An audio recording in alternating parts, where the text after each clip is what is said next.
Vous écoutez Céline Géroy avec vous aujourd'hui. Céline, Jules Torres, Nathan Dever et William Molinier du service police-justice d'Europe 1 vous a rejoint. Des tirs à l'arme lourde, des véhicules incendiés, on en a parlé sur Europe 1 après les attaques coordonnées qui ont visé plusieurs prisons depuis dimanche. Le parquet national antiterroriste a ouvert une enquête. Alors qui se cache derrière ces attaques contre les prisons ? C'est le narcotrafic pour le ministre de la Justice, Gérald Darmanin. Le garde des Sceaux était l'invité de Sonia Mabrouk ce matin sur CNews et Europe 1. Il y a manifestement, on voit bien, des gens qui essaient de déstabiliser l'État en l'intimidant. C'est une intimidation grave et on essaye de voir si l'État va reculer. Nous mettons en place, dans la loi narcotrafic que j'ai portée, un régime carcéral inédit, semblable à la loi antimafieuse italienne, qui a montré son efficacité en Italie.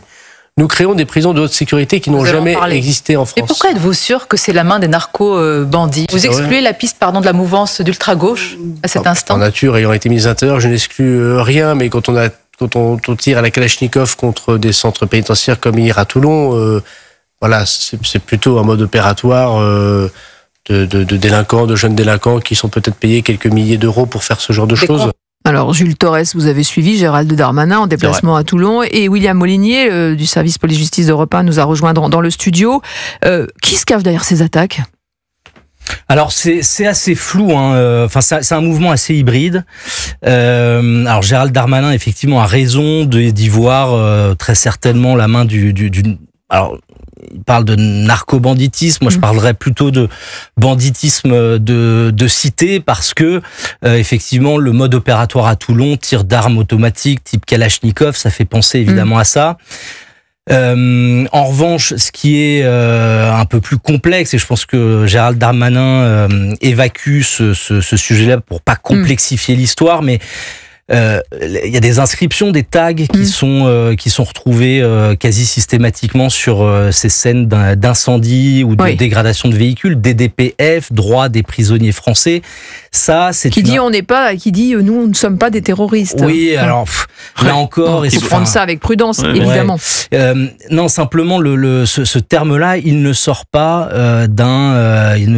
de ce milieu du banditisme de cité. C'est quelque chose de très politique. L'Italie a connu la même chose, notamment avec les mouvements anarcho-syndicalistes qui étaient très très forts et engagés sur la cause des droits des prisonniers, justement en Italie, face à un régime carcéral dur. Et il y a une troisième hypothèse, une troisième piste, c'est un peu un mélange des deux qui s'agrège en fait via les réseaux sociaux, via les messageries cryptées, d'une rencontre entre deux mondes qui trouvent finalement un intérêt, celui les deux mondes, c'est le monde du banditisme de cité et ce monde de l'ultra-gauche violent quelque part pour coordonner tout cela. Oui. Qui s'allient parce qu'ils ont finalement des intérêts convergents. Les intérêts convergents, c'est quoi ? C'est qu'ils soit ils veulent libérer leurs collègues qui sont dans les prisons. Hein. Il y a 17 000 personnes aujourd'hui qui sont incarcérées pour trafic de drogue. Et de l'autre côté, il y a des gens, l'extrême gauche, qui veulent que les prisons soient désengorgées. Donc c'est là où se retrouvent leurs intérêts convergents. Et moi, je suis tout à fait d'accord avec William. Il y a ces trois hypothèses. La première, c'est celle de Toulon. C'est pas le mode d'action de l'extrême gauche de tirer 15 balles à la Kalachnikov sur une porte de prison. En revanche, dans toutes les autres prisons, ce qui s'est passé dans les établissements pénitentiaires, notamment à Valence, ça ressemble davantage à ce que peut faire l'extrême gauche. C'est-à-dire, on n'utilise pas d'armes, mais en revanche, on brûle des voitures. On a beaucoup discuté ces dernières semaines, vous savez, y compris au domicile des agents pénitentiaires, comme en Seine-et-Marne. Au domicile. Donc, il y a cela. Moi, j'ai participé hier à une réunion, j'ai assisté à une réunion avec les chefs d'établissement pénitentiaire et le patron de l'administration pénitentiaire. Et il y avait évidemment, ces deux motifs qui étaient avancés. Mais pour l'instant, on ne sait pas. Tout ce qu'on sait, c'est que ces dernières semaines, il y a une volonté pour ces groupements-là d'attaquer les prisons. Il y a eu notamment plusieurs alertes il y a 15 jours sur les deux prisons de Condé-sur-Sarthe et de Vendin-le-Vieil. Vous savez, c'est les deux prisons qui ont été choisies par Gérald Darmanin pour accueillir les 100 plus grands narcotrafiquants dont on devrait connaître la liste. D'ailleurs, ça devait intervenir hier, mais il y a une actualité un petit peu plus grande. Donc voilà, ce qu'on sait en tout cas, c'est que les prisons aujourd'hui sont attaquées.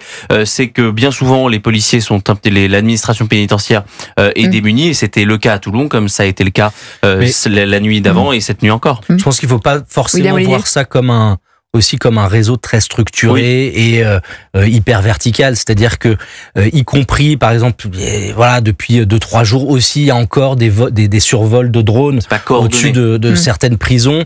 Ça c'est quelque chose, on va dire, d'assez classique dans la criminalité autour, dans les alentours des prisons, qui n'ont pas forcément de lien avec cette réitération de fait depuis dimanche. Nathan Devers. Alors, coordonné ou non, il s'agit d'une attaque simultanée, massive, contre l'État, en fait, contre ce que représente l'État.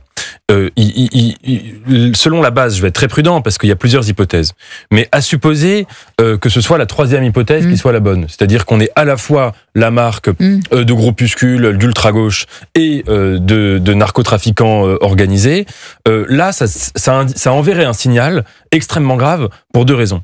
D'abord parce que du côté des narcotrafiquants, on le voit bien, on le voit de manière générale en dehors des prisons, de jour en jour, ils expriment qu'ils n'ont pas peur de l'État.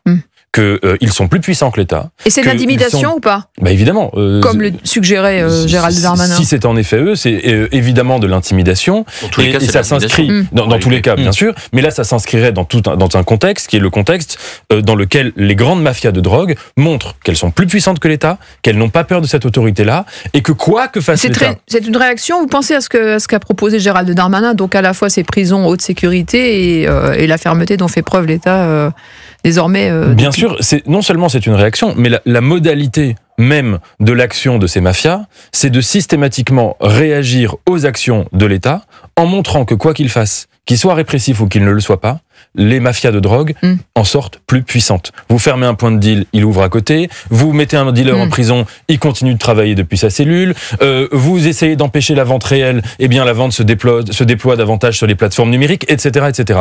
Et si ce sont des groupuscules d'ultra-gauche qui sont engagés là-dedans, cela prouve 2 choses. Premièrement, une faillite morale absolue. On ne peut pas être d'ultra-gauche et être dans la moindre connivence vis-à-vis des mafias de drogue qui représentent le pouvoir dans sa violence la plus terrible, le capitalisme débridé dans sa grande barbarie, la verticalité, enfin tout ce qu'on est censé détester.